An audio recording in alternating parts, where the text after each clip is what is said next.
Aló, mi nombre es Diego. Diego, Dios te bendiga, un gusto conocerte. Ok. Un gusto estar con los dos. Usted también pertenece al nuevo sordo, por lo que veo, por lo que sentía así. Bueno, yo he participado también en Ve tu Sordo. He participado en los dos mm, y tengo una línea muy interesante. Primero que todo, como dice Chesterton, primero vamos a decir lo que estamos de acuerdo y luego las diferencias. Del de la razón, lógicamente. Estamos de acuerdo, primero que todo, en que sí hubo cambios significativos en cuanto a los signos. En la teología, en la teología de siempre, había lo que eran los símbolos y los signos. Los símbolos eran las letras. Usted como filósofo sabe que, por ejemplo, en la posmodernidad, la simbólica, hablando, por ejemplo, de Gadamer, ya hay otra forma de ver. Hay un libro muy interesante que se llama La simbólica del mal. Entonces, usted lo ha leído y sabe que va por ahí. Ya es otra cosa. Ya no es las letras, los signos, lo que Dios ha creado. La Eucaristía tiene los dos, tiene signos y símbolos. El silencio de la misa Vetus Ordo, por decirla de alguna manera, tiene silencios y a la vez tiene signos y símbolos. No los explica. Y al no explicarlos, Espera. mm, Nos estamos enredando un poquito, me parece. Yo le pediría que lo piense bien, porque le digo, primero que signo es otra cosa. Él le explicó, signo, al menos en filosofía, es otra cosa. Digamos, signo es la en teología, expresión. signo es un signo visible de lo que está, por ejemplo, el signo de la cruz. Es un signo. Un símbolo son las letras y hay signos también dentro de la Eucaristía. Y si no Además, están, hay gestos importantes dentro de la Eucaristía, pero dentro de esos la Eucaristía. gestos te llevan a Dios. ¿Me puede decir qué gestos hay dentro de la Eucaristía? Los gestos que hace propiamente el sacerdote. Si Pero ellos están dentro de la comparamos el Eucaristía. vetus sordo al no sordo, por ejemplo, en las rúbricas, que aquí hay las rúbricas, donde dice la letra en pequeño en rojo. Por ejemplo, hay una parte, en este momento, qué pena, no soy el salto, eh, donde dice el sacerdote se voltea y el nous ordo lo dice. Entonces, tú y yo sabes que si alguien dice se voltea es porque está de qué? De espalda. Y el nous Mm. ordo lo dice. ¿Qué significa eso? Que nos cambiaron, por decirlo así, la misa y los católicos no se han dado cuenta. En Espéreme, eso, le voy a preguntar sí, espéreme porque si no, se nos hace un monólogo y le hay que ser más dinámico. ok, Yo le pregunto a los dos que son del Novus Ordo. Yo les pregunto a ambos.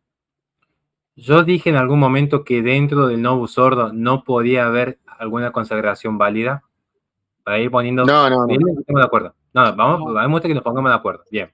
Yo nunca dije eso, para que después nadie sepa qué contestar. Yo les pregunto. ¿Alguno de ustedes ha presenciado ya vivido un tiempo en alguna congregación tradicionalista la misa de siempre? No ir Yo una fui vez. a una, sí, yo fui a misa todo el año que estuvo en pandemia. Hubo un Ah, sacerdote que habría, pero no era misa tradicionalista. Él daba la misa normal, no de espaldas al pueblo, ¿no? Sino de espaldas que era Dios. al sagrario.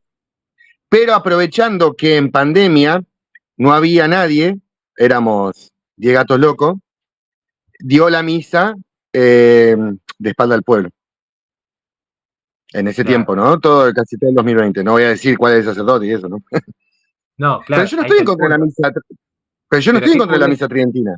No, pero te pregunto, digo, ¿no les llama la atención Yo que comulgo de rodillas, o sea, pero digo, ¿no les llama la atención que en pandemia, por ejemplo, no se suspendieron las misas? ¿A nadie le llamó la atención que los queríamos que ir a misa y íbamos a clandestinidad? Que Roma fue haya pedido. lo peor que hizo la Usted- iglesia en toda la historia para mí. Claro, bueno, entonces estamos de acuerdo que Roma no es infalible. Lo que hay infalibilidad No, papal es cuando se no, dirige no. extraordinaria. Pero estamos de acuerdo que la iglesia Claro, sí. se equivocó y se puede equivocar, porque si no, después nos dicen los protestantes, ustedes creen que el Papa es infalible. No, es infalible cuando habla de Scatri y una serie de circunstancias. Si no, se equivoca como se han equivocado en la historia. Si no, vamos a ver un poquito la historia del pasado, para que no quede como Papa, anti-Papa Francisco, es ser objetivo. No, Ahora, no, no. yo les pregunto a ambos, a Diego y a usted, Franco.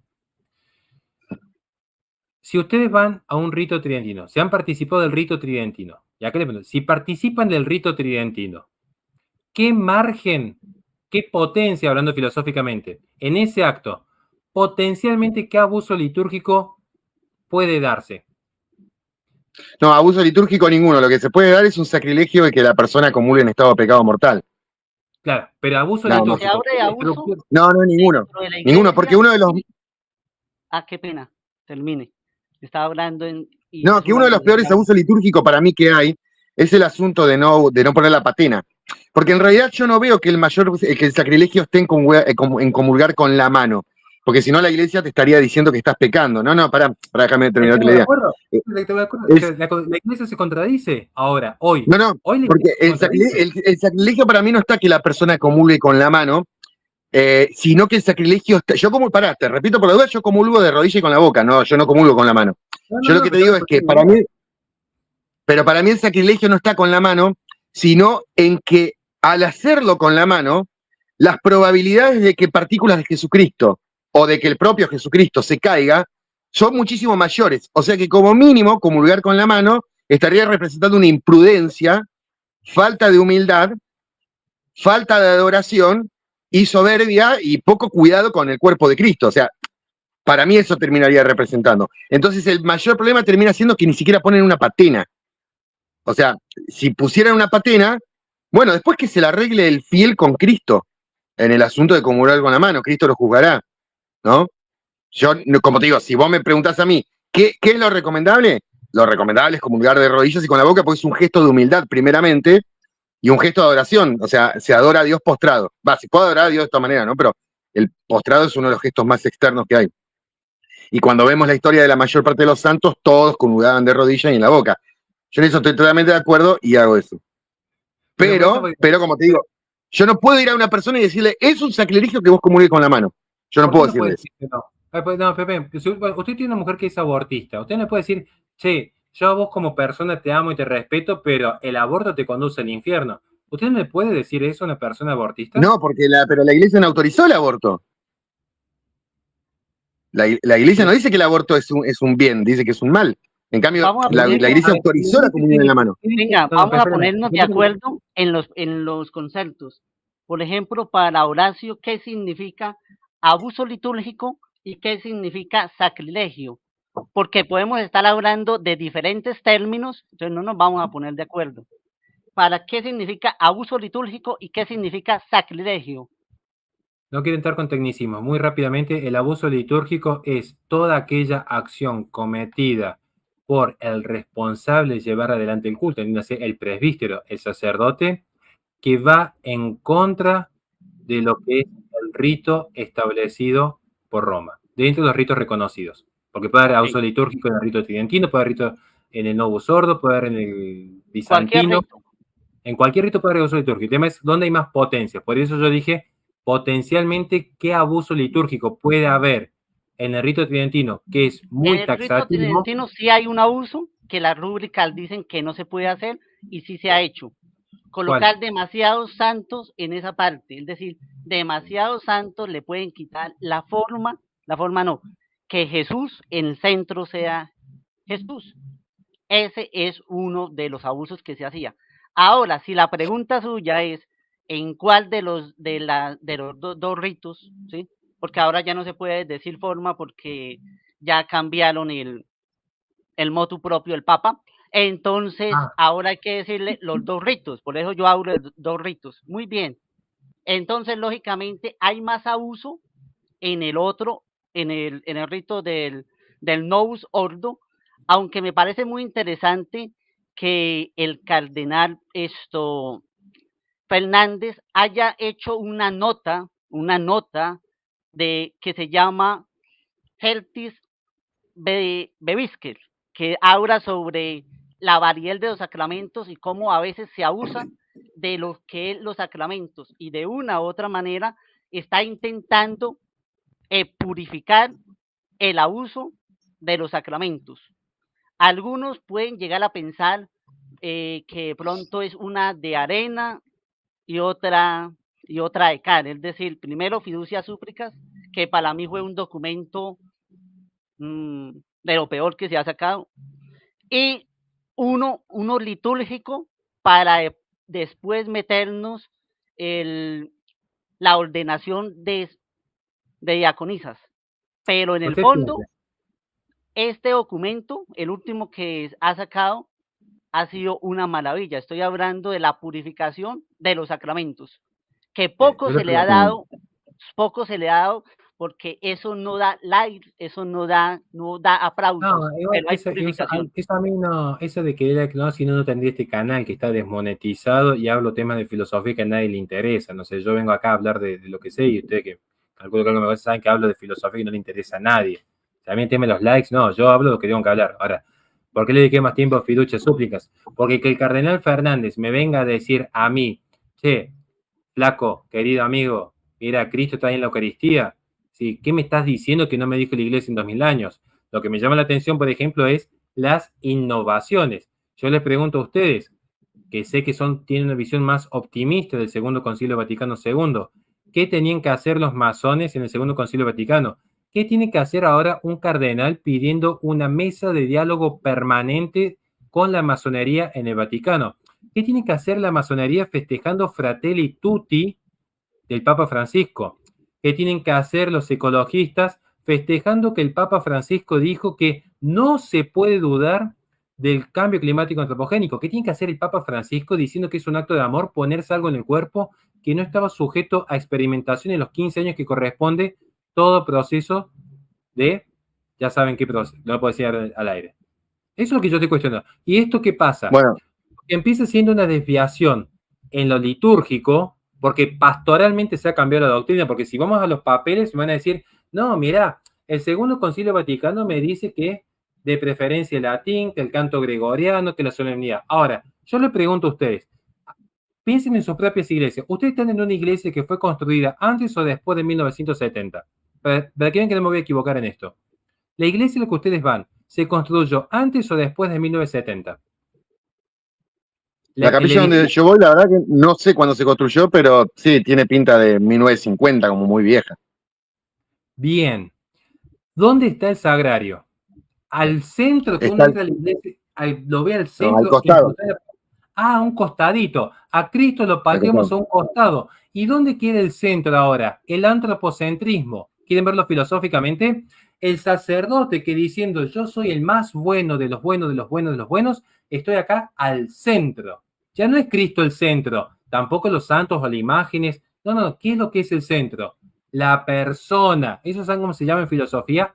Antropocentrismo. Si ustedes van a alguna capilla, no digo de la fraternidad, a cualquier iglesia construida antes de 1968, que se da curiosamente el auge de la posmodernidad y el relativismo, en todas las iglesias viejas van a darse cuenta que están los escalones porque se arrodillan, ya casi nadie se arrodilla en la misa nueva, aviso de ya, o sea, hoy normalmente casi todo de pie o sentado. ¿Y quién estaba en el centro? Yo entraba a la iglesia. ¿Qué es lo primero que veía en mis ojos cuando yo entraba a la iglesia? El sagrario con Cristo. La cruz. Entonces, se entiende que no es una cuestión de todos los que van al Novus Ordo se van a condenar. No es eso. Lo que yo estoy diciendo es, ¿queremos recuperar la tradición? Volvemos al centro, que es Cristo. Ahora, cuando vamos a la misa del Novus Ordo, pensemos en la consagración. Pensemos en la consagración misma. ¿Existe ese tiempo de silencio o muchas veces se lee la rúbrica como diciendo, así, hágame cuenta que este es el misal? Porque Cristo dijo, este es mi cuerpo y hágase. No. En la misa tradicional es ponerse en persona de Cristo, hay un tiempo de silencio, hay un tiempo de reflexión y se consagran. Ya como hay otro invitado también, queríamos dejarle la última intervención a usted, porque si no queda como un debate y como que, no, quiero que cierren Yo te ustedes. quería decir una cosita nomás, una sola cosita que era más que nada para lo que entré. Yo comparto casi todo lo que decís vos, de hecho, a mí, o sea, yo trato de poner dentro de la misa que voy, trato siempre de hablar fraternalmente con el sacerdote para tratar de mejorarla siempre, apuntando más a lo tradicional. Lo que yo estoy en desacuerdo es que pareciera a veces como que todo lo tradicional es bueno, y no es así, porque no necesariamente participar viendo un culto te hace ser un buen cristiano, porque si no, en la Edad Media, en la época de San Felipe Neri, hubiesen sido todos santos, y San Felipe Neri, sin embargo, tenía que estar retando a todo el mundo, a todos los sacerdotes, a todos los laicos, diciéndole, hermano, tengan un poco de caridad, porque no la tenía prácticamente nadie. Eso por un lado. Y segundo, que si bien el Papa está para apacentar las ovejas, cosa que parece que no se está haciendo muy bien, una parte es puede ser culpa del Papa, puede ser, para no ser una concesión, otra parte puede ser culpa de las ovejas. Lo que yo veo tampoco es que el que está contra el Papa, que no estoy hablando de vos, el que está contra el Papa, tampoco es que es un santo, porque yo lo que vi del obispo Strickland, que a mí me molestó mucho, y que vi que vos o muchas otras personas salieron a defenderlo, el obispo Strickland se manejó de una manera bastante mala, que deja mucho que desear, porque él ya leyó una carta diciendo lo que él pensaba del Papa, sin animar a leérselo. Y después se trató de víctima a sí mismo, y trató de tener las cámaras que lo tenían filmándolo afuera del coso ahí de los obispos, haciéndose la víctima. Así como uno podría ver que, obviamente, para mí Tucho Fernández no representa nada la santidad en la iglesia, tampoco Strickland representa a los santos, ¿eh? O sea, tampoco representa a un Padre Pío, tampoco representa a un San Felipe Neri. Entonces veo como que tiene que haber una especie más de mediación entre esos dos nexos, ¿no? El lado que parece que todo vale. Es como que creo que está muy dividido el pueblo en tres facciones hoy. Las mismas que teníamos en tiempo de Jesucristo. Está lleno de fariseos que totalmente enamorados del culto y no les importa nada del prójimo. Lleno de saduceos, que todos le da lo mismo. Y lleno de celotes, que están llenos de amor propio. Y que lo único que quieren es que su causa triunfe, y si Jesucristo nos acompaña está bien, y si no, lo matamos, ¿no? Que creo que eso se representa en los modelos políticos que tenemos también. El cristiano no puede estar en ninguno de esos tres. Me gusta y coincido, agradeciendo a Marta Arrámbula, pero me gusta, coincido con lo que ustedes dicen. Le hago una pregunta a usted, ya que hablamos de la escritura, para ya darle el paso al final a Diego y después a Matías, y ya vamos terminando. Pero antes que usted parta, quiero preguntarle algo. ¿Usted es papá? Sí, soy papá. Sí. ¿De cuánto se puede saber? Y yo tengo un solo hijo, que ya es más grande que todos los que están en el chat, prácticamente tiene 20 años. Y después sí, bueno, hoy por hoy tengo como 3 hijitos más, que son 3 sobrinos míos, que son hijos de una mamá luchona, ¿viste? Todo eso.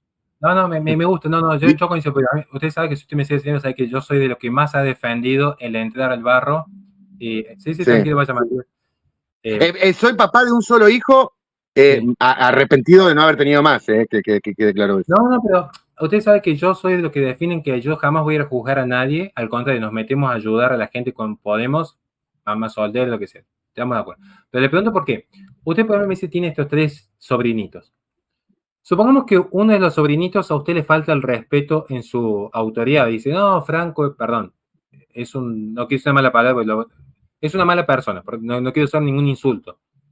Usted lo retaría, creo yo, ¿no? Dice, no, mira, tenés que respetarme porque soy el responsable tuyo, como usted le enseñó a su hijo, que tiene que respetar, que el 4º mandamiento. Yo estoy de acuerdo. Cuando Monseñor Strickland dijo lo que dijo, yo dije, no me parece que se tenga que faltar el respeto a la autoridad. Le hago una pregunta. Así como se lo sancionó Monseñor Strickland, ¿usted me puede citar algún sacerdote que usted conozca u obispo, como los obispos de Alemania, que están promoviendo un cisma abierto en contra de la tradición? Que no lo insulten al Papa Francisco. Además, hablan muy bien, le soban el lomo, si queremos hablar en términos argentinos. Le están sobando el lomo al Papa Francisco, pero están pisoteando la Biblia y la tradición. ¿Me puede decir si hay un solo obispo sancionado por haber atacado la tradición? Ahí está. Sí, yo en eso comparto con vos, pero ahí es donde yo trato de ahondar un poco más. Mirá, te lo voy a ser sincero y te lo pongo como un ejemplo. Yo he tenido que confesarme ya en varias oportunidades por el odio que me han agarrado tipos como James Martin, hay esta monja argentina, Caram, Lucía Caram. Yo comparto eso con vos, estoy totalmente de acuerdo, y he tenido que confesarme esa cosa fea que te agarra, ¿viste? Porque uno tiene que rezar hasta por el mayor enemigo. El asunto es que yo a lo que voy no es que esté, obviamente no se está midiendo con la misma vara. Ahí yo creo que hay dos cuestiones. No, pero eso está clarísimo. Yo coincido 100% con vos, por eso te sigo en el canal. Pero no creo que esté tan claro, ¿eh? Yo creo que no está claro. No, bueno, es obvio. Es más, creo que algunos estarían hasta excomulgados automáticamente hoy por hoy. Sí, como los que están promoviendo el sacerdocio femenino. Claro, pero ¿qué es lo que sucede? Usted piensa en lo siguiente, porque acá viene la cuestión, eso es lo que yo quería llegar. Usted me dice, claro, no es claro. No es claro, señor. Discúlpeme, pero no es claro. No, es claro dentro de la gente que tiene un corazón sincero, se tiene que dar cuenta que hay gente que tendría que haber sido, en teoría, según las normas, castigada y no lo fue. Pero yo tengo una explicación para eso. Una teoría. Le escucho. Es una teoría. No sé si esto justifica el accionar. El accionar, partamos la base, está mal. Un tipo como James Martin tendría que estar fuera del cuerpo de Cristo ahora. Eso no hay dudas.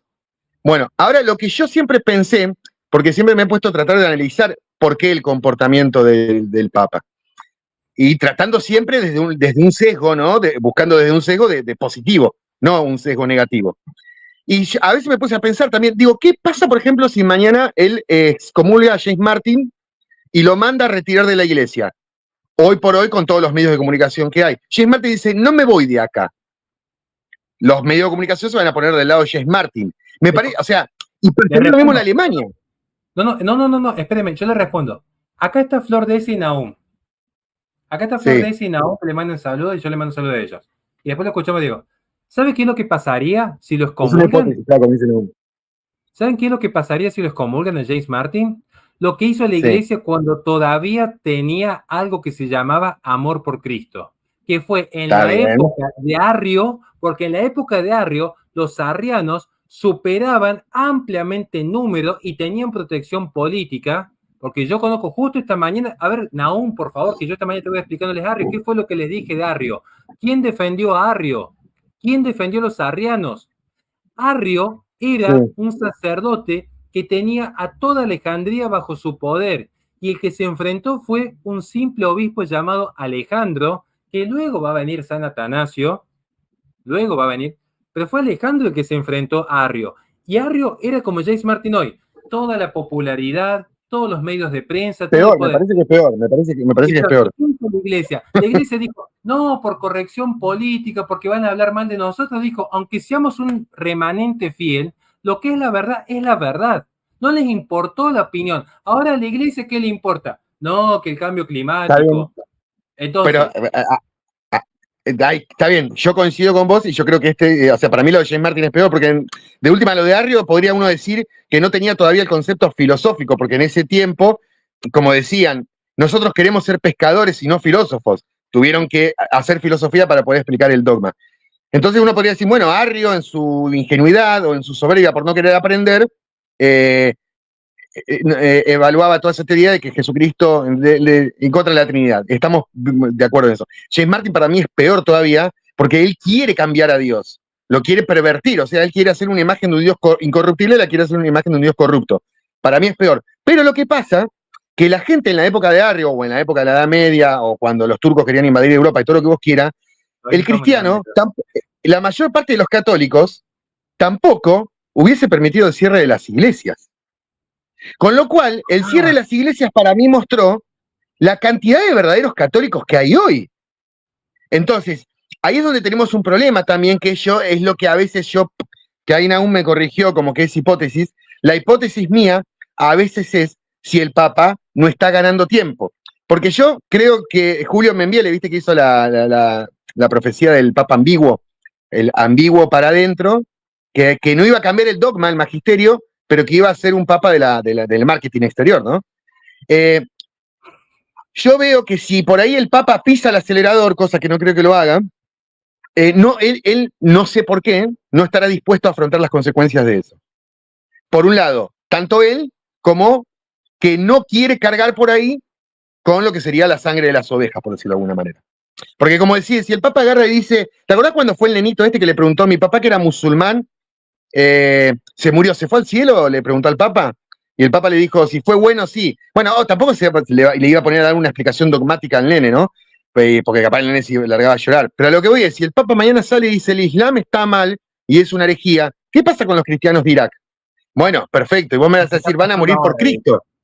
No, lo Bueno. que pasa, le voy a explicar, no, ¿sabes qué pasa? No, porque... ¿Entendés el punto, no? ¿Qué te quiero decir? Sí, sí, yo lo entiendo, pero ¿cuál es el problema? Si estamos, o sea, si Es no, una no somos hipótesis. cristianos. Si tenemos miedo de morir por No. Cristo, no somos cristianos. Pero es que no lo, pero es que la gran mayoría no lo son, Horacio, ahí está el problema. Porque hoy vos vas a tener en una iglesia, vamos a ser sinceros, en la el pueblo católico, ¿cuántos somos? ¿1.300 millones?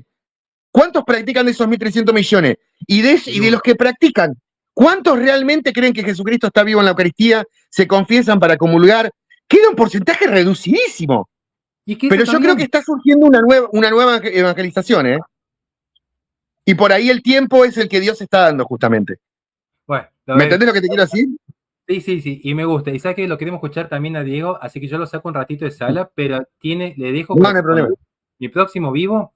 Quiero seguir hablando con usted porque está muy bueno este intercambio, creo que a la gente le ha gustado, porque no es que soy enemigo, ni Franco es un modernista, ni yo soy un reaccionario. Además, el otro día estuve explicando que ese conservadurismo donde dice que nosotros estamos a favor de que hay cosas que hay que reformar y modificar, en cuestiones de orden social, no de religión. Pero digo, me gusta el intercambio, Franco. La verdad que estoy re contento de haberlo conocido. Veo que siempre nos comentaba. A mí me hubiese gustado vivir en la Edad Media, pero vivo en esta época. O sea. Y había pecadores, ya había gente mala, había gente buena. El tema es qué rol tenía Cristo en la Edad Media. Hay muy buen punto ese, ¿eh? ¿Qué rol tenía Cristo en la Edad Media y qué rol tiene hoy en la posmodernidad? Y hay que ver cómo responde la iglesia eso. Pero bueno, Dios le bendiga, Franco. Recemos por su hijo y por su familia, de verdad. Recen por favor. También, Dios te bendiga. Haberlo conocido también. Listo, nos vemos. Diego, te quiero escuchar un ratito. Ok, pues para mí hay como 4 puntos que yo estaba pensando. Uno, la primera, que es la confusión. La segunda, la espiritualidad. Y 3 formas que yo pienso que están, o 3 tipos de cristianos. Y la cuarta es que los católicos están bajando a nivel mundial. Y la Iglesia de la Esperanza no es el tiempo de Juan Pablo II, que es América, es África y de pronto Asia. Tristemente, es allá donde están, o alegremente, no sé cómo decirlo, es donde están más mártires, y la iglesia dice, con la sangre de mártires nacen nuevos cristianos. Bueno, la primera, que hay una confusión. La confusión no viene del concilio, viene de antes. Pío IX. Es más, el Papa Pío XII había dicho que la misa tocaba ponerla en el idioma. Ojo, pero es que una cosa es cambio de idioma, porque usted sabe que el ve tu sordo se puede hacer en castellano. Igual también se puede hacer el no sordo en latín. Es más, en la mitad, usted conoce el misal, en la mitad del misal está en latín y se puede hacer partes así. El Papa Pío IX, del de ahí, y por eso desde el Papa Pío IX y ahí para allá, los papas estaban luchando contra algo, contra lo que usted hablaba, contra la masonería. Desde el Papa Pío IX hasta, y después del Concilio Vaticano II, lo dejamos ahí, no se habló mucho de la masonería. Ya, ahí. Creo que eso le contesta a su pregunta, ¿no? Sí, y yo por eso le pregunto, pues ya tengo que ir cerrando, pero yo le hago una pregunta a usted. ¿Usted en algún momento ha tenido alguna mirada crítica a la actitud de la iglesia post-conciliar? A la actitud sí, a lo que decía el cardenal Ratzinger, que es esto, hay que tener una nueva hermenéutica porque el espíritu del concilio lo dañó. Es decir, el concilio en la letra dice una cosa Sí, y estoy en de la acuerdo. praxis la gente dice otra. Te voy a poner el ejemplo que hemos hablado en este momento. Por ejemplo, dice, el latín se tiene que enseñar en los seminarios y fortalecer en la iglesia. Primero, la formación de los sacerdotes se hace en el idioma de cada país, no en el latín. Eso quiere decir que no pueden pasar la materia en latín o puede ahí en la nota sacar el 5. Usted es profesor, usted sabe que muchos alumnos pueden sacar el 5, pero no saben la materia. Estoy de acuerdo, estoy coincido. Y el latín, entonces se perdió. Decía el griego, arameo, hebreo y otras lenguas semíticas. varias lenguas semíticas que muy pocos la saben. Se está perdiendo eso. Los grandes libros, por ejemplo, que está estudiando la Fraternidad de San Pedro, es en latín, la formación en latín. Santo Cura de Ars, por ejemplo, lo leía él, por eso decían que era brutico, pero no era bruto, sino que nunca aprendió latín. Pero Entonces, yo le sí se pregunto, puede criticar eso. Es decir, todo se puede criticar en la vida y la Iglesia Católica es la forma de hablar. El argumento es sencillo. El argumento es sencillo. En el mismo Papa Juan XXIII llamó a todos, no sé, esa partecita no me gustó, que quitó el índice, pero llamó a todos, llamó a Congal. Usted conoce Congal, un teólogo dominico, que dijo no a Santo Tomás de Aquino y dijo sí a Lutero. Y, bueno, y lo metió dentro del concilio, es decir, se dialogó con tesis luteranas en el concilio. Nadie va a negar eso. Yo le pregunto a usted, Diego. Rainer, Sí, pero no quema ahí, porque si no se le va a enredar mucho a la gente. Por eso cuando doy clases me voy muy a lo...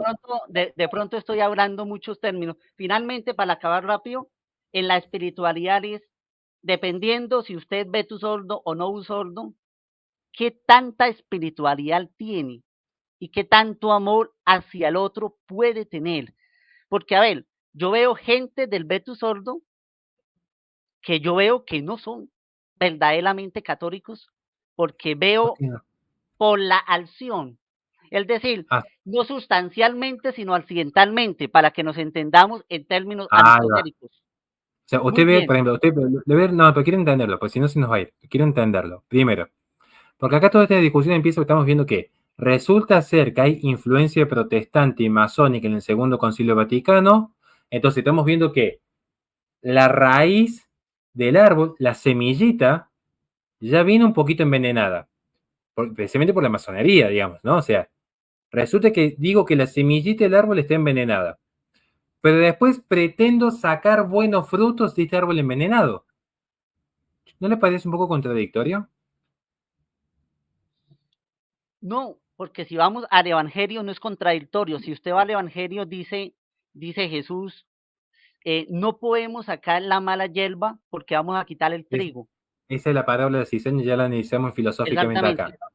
Bueno, pregunto, yo no le pregunté por la cizaña. Ahora, yo le pregunto, ¿la semilla de la cizaña es la misma semilla que el trigo o son sustancialmente diferentes semillas?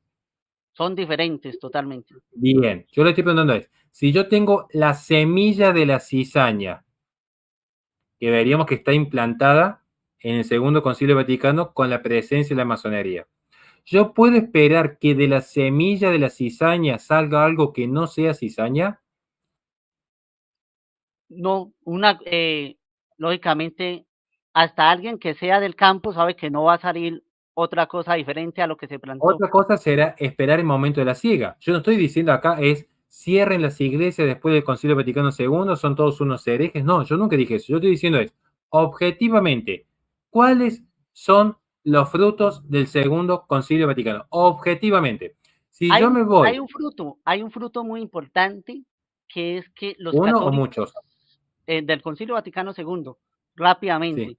es la formación laical que fue más fuerte en cuanto a Biblia. Ojo, en cuanto Biblia estoy hablando, porque en otras cosas existían grupos, por ejemplo, hay uno que era las cofradías. Usted pertenece al Betu Sordo, debe saber qué es una cofradía, porque ellos como que le dan mucha fuerza a eso y hay formación en latín.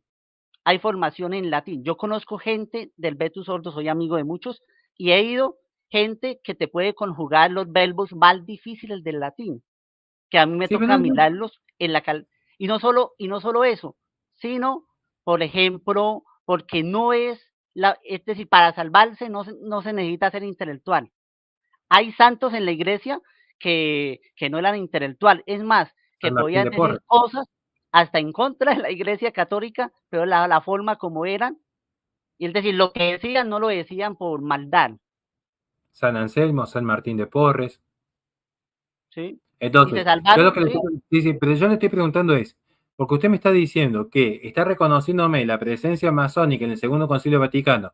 Después del Segundo Concilio Vaticano, la Iglesia mantuvo cierto silencio sobre la masonería. Hace poco el Papa Francisco, en una entrevista, como cuando dijo que le gustaría que el infierno esté vacío, o como cuando se le preguntó sobre los homosexuales, dijo, ¿quién soy yo para juzgar? Bueno, ese quién soy yo para juzgar, de hecho, sí era un error grave, digamos, ¿no? Porque él es el Papa.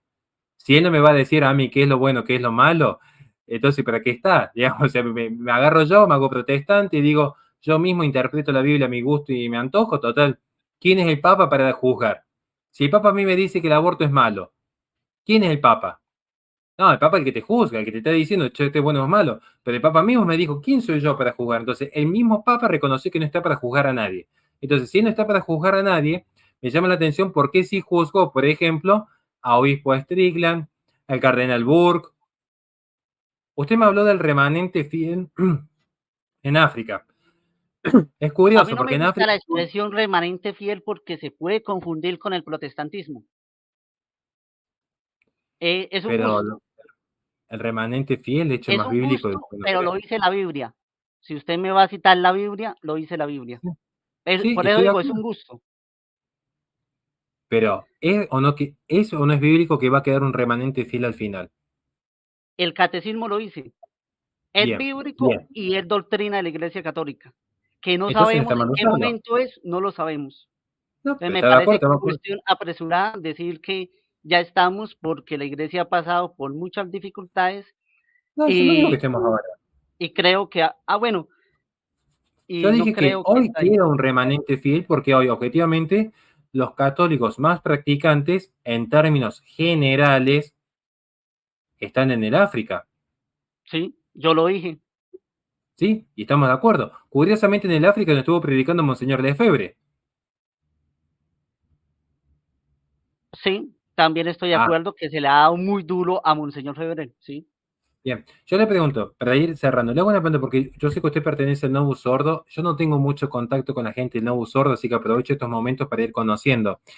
Dígame, en Roma, ¿usted se imagina una estatua de Monseñor Lefebvre, por ejemplo, en el Vaticano? Supongo al lado de la habitación del Papa o en alguna sala de estudio o en alguna iglesia. ¿Se imagina una estatua de Monseñor Lefebvre? Mm, Fue excomulgado. Después se le levantó la excomunión a los obispos que él ordenó, pero en su momento fue excomulgado. ¿Usted se imagina una estatua de Monseñor Lefebvre en Roma? por ahora no la imagino, espero que en Bueno, ahora 300 años no. sí esté. Capaz que de acá a 200 años todo cambia, ¿no? ¿Usted qué piensa del protestantismo? ¿Usted considera que el protestantismo es herético o no es herético? Te voy a contestar con las enseñanzas de la Iglesia Católica. Concilio de Trento Sí, dijo me que gusta, eran me herejes. gusta. Y si Que dijo eran que eran herejes en un herejes, concilio. Bien, entonces ahí está la respuesta. Hay un me gusta, problema ¿no? que es la protestantización de la Iglesia Católica. Por eso yo entré porque usted dijo que no era un debate, sino era un diálogo. Los debates no me gustan porque casi el 80% de los debates se mete el orgullo de la persona y no se Sí, estoy habla de acuerdo. del Estamos corazón. dialogando entre dos amigos acá, En señor. Usted cambio, dime, en diálogo, el diálogo es propio de la filosofía, se llaman los diálogos de Platón, los diálogos de tal cosa. dual logos. Diálogo significa dual logos. Yo por eso diálogo, yo no debato. Y me gusta lo que usted dijo. Me gusta que se está acercando a esa iglesia del Concilio de Trento. O sea, lo que yo le pregunto es, pensemos con lógica un instante, Diego. Pensemos por un instante con un poco de lógica. Resulta ser que la Iglesia Católica, en el Concilio de Trento me dice que el protestantismo y Lutero particularmente son declarados herejes. Es más, la Iglesia declara formalmente hereje a Lutero. Bien, Mm. eso me lo dice la Iglesia en el momento X de la historia. Ahora, en el siglo XXI, el Papa recientemente mandó a que los evangélicos y protestantes lleven el Evangelio al mundo, como que ellos tuviesen la posibilidad de hacer una buena prédica y convertir a la verdadera fe al mundo, y por otro lado, ponen una estatua de Lutero en el Vaticano. Entonces, ¿estaba o no estaba en comunión con Roma Lutero? Porque ¿por qué la imagen sacra? ¿Por qué para los católicos la imagen es sacra? ¿Qué es una imagen sacra? Bueno, eso, gente en el chat, son 100 personas que lo están viendo ahora. Lo voy a explicar con el padre Rodrigo Miranda más adelante cuando hablemos del arte sacro. ¿Qué implica una estatua, una escultura, una pintura en términos de fe? ¿Por qué un católico no puede poner el cuadro de Ricky Martin en una iglesia?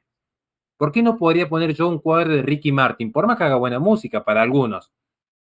Porque no es propio de la común unión católica. Ahora, el Papa sí puso la estatua de Lutero en Roma. Entonces, usted me dijo que, o no, o fue Franco que me dijo que si la iglesia me permite ahora comulgar con la mano, se estaría contradiciendo. Y yo le estoy diciendo, la iglesia no es infalible. La infalibilidad papal aplica a otro precepto, pero en lo que es disciplinar, en lo que es pastoral, puede equivocarse. Poner el símbolo de la Pachamama en el altar, tiempo atrás ha sido condenado por herejía. Entonces yo lo que le pregunto a usted es, si no nota que hay una contradicción postconciliar, lo cual no quiere decir que todo el concilio malo, que todo el concilio sea malo, ni que los católicos en el siglo XXI seamos malos, ni que nos vamos a ir al infierno, pero al menos notar que hay que trabajar un poquito desde adentro, antes de entrar a tantos debates contra evangélicos, judíos y musulmanes, es ordenar un poco internamente, porque esto es un caos. La misma iglesia que a mí me decía, che, esto con lo que vos estás debatiendo, la Eucaristía, son formalmente herejes según el Concilio de Trento, resulta que ahora me dicen que no. Yo quiero saber si usted no considera que habría que ordenar un poco quizás esto. Voy a dar 2 puntos acá. Primero, estoy totalmente de acuerdo que hay una incoherencia. Usted, el filósofo, usted sabe que una cosa, por ejemplo, en la filosofía analítica, si usted dice que A y luego dice que B, pero el resultado es que no va ni A ni B, es algo ilógico. Tiene que decir usted primero A, luego, luego A y continúa en A para ser coherente. Filosofía ¿Sí? analítica, que es como la más rigurosa que hay. Entonces estamos de acuerdo. Si primero se dijo una cosa y luego se dijo otra, no hay una lógica coherente. Y así podemos colocar la lógica modal, pero no me voy a meter por allá por esos lados. Toda lógica te va a decir eso. Segundo punto, hay que conocer los documentos de la Iglesia Católica. Estamos hablando del Concilio de Trento, que el Concilio de Trento es dogmático, ¿sí? Hay que afianzar eso. Usted va a hablar de un documento de la Iglesia que dijo que dice que los hermanos protestantes, que son los hermanos protestantes, pero nunca dice el Concilio Vaticano II, que es pastoral, nunca dice que hay que meter a una imagen de Lutero. Usted está hablando de ese hecho particular. Hay unas declaraciones dogmáticas, el documento que sacó el cardenal Karl Marx, que fue el cardenal que acompañó al Papa en esa declaración conjunta con luteranos o protestantes que se hizo y que yo la leí en su tiempo. No es una declaración dogmática, tampoco no es una declaración definitiva, tampoco es una encíclica, tampoco no es una exhortación apostólica, no es un motu propio, es decir, son expresiones o declaraciones espontáneas del Papa. ¿Cuál es el problema? Que de las declaraciones espontáneas del Papa puede crear confusión, pero canónicamente hablando no va en contra del concilio en contra del concilio de Trento, porque no hay cánones que lo ataquen. Pero ¿cuál es el problema? El punto 1 que te hablé de lo que la gente no sabe las diferencias que acabo de hacer, porque imagínense, explicarle a toda la gente todas estas diferencias. La gente que dice, nomás hay gente que mira este programa, hay otros que no. La gente dice, el Papa ahora es amigo de los protestantes. ¿Y qué dice? Entonces me voy a volver protestante. Entonces hay un error ahí, hay un error, pero no va en contra canónicamente ni en los cánones. Hablo de los cánones, ¿sabe por qué? Porque el concilio de Trento tiene cánones y el otro tiene numerales. Usted va al Concilio Vaticano y tiene numerales, el otro tiene canon 1, canon 2. ¿Por qué? Porque son reglamentaciones de la iglesia y el otro son pastorales. Ahora, Horacio, ¿usted cree que la mayoría de católicos sabe esa distinción que yo estoy haciendo ahora? De pronto sí, de pronto no, pero la mayoría de pronto no. De pronto hay gente que sabe más que yo de estos temas, pero la mayoría se queda, el Papa lo dijo, entonces vamos a aceptar a un protestante.